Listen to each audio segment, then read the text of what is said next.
annonce faite le 29 juillet dernier, qui évidemment enflamme un peu plus les discussions, les débats autour de la présidentielle d'octobre prochain, où les principaux autres leaders, les poids lourds de la politique ivoirienne, comme l'ancien président Laurent Gbagbo, Tidiane Thiam, le président du PDCI-RDA, le parti historique de Félix Houphouët-Boigny, l'ancien premier ministre et président de l'Assemblée nationale Guillaume Soro, l'ancien ministre et chef des jeunes patriotes Charles Blé Goudé, sont pour l'instant exclus des listes électorales, donc interdits d'être candidats.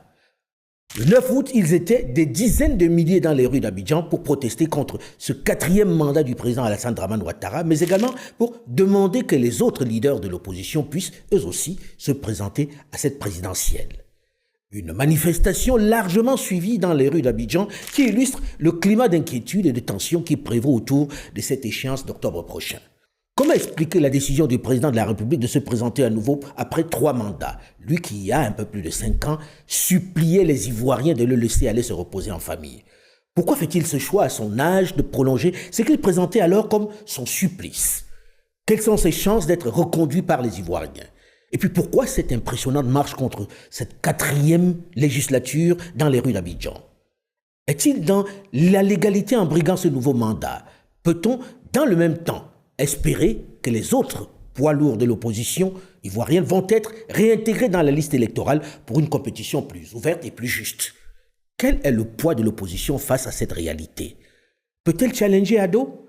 Bonjour et bienvenue à Parlons Vrai, le rendez-vous du débat d'Afromédia consacré aujourd'hui à la présidentielle en Côte d'Ivoire. Avec cette fois-ci un focus sur la candidature annoncée du président Alassane Dramane Ouattara pour un 4e mandat, mais également les exclusions des principaux candidats de l'opposition et la marche du 9 août dernier.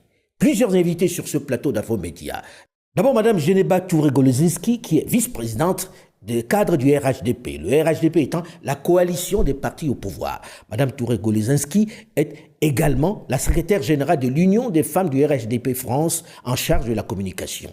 Elle est co-auteure du livre Alassane Ouattara, l'artisan du renouveau. Bonjour Mme Geneba Touré-Golezinski. Bonjour Monsieur Foka. Notre seconde invitée est Mme Salomé Meyers Nahem, représentante à Paris du Parti des peuples africains Côte d'Ivoire, le PPACI, le parti de Laurent Koudou-Gbagbo. Bonjour Mme Meyers Nahem. Bonjour. Troisième invité de ce plateau de PV, Dr Soumaïla Kouassi Bredoumi, le secrétaire exécutif chargé de la communication et porte-parole du PDCI-RDA. Dr Bredoumi est député à l'Assemblée nationale de Côte d'Ivoire où il est membre de la Commission des affaires économiques. Bonjour Dr Soumaïla Bredoumi. Bonjour, M. Foka. Sans grand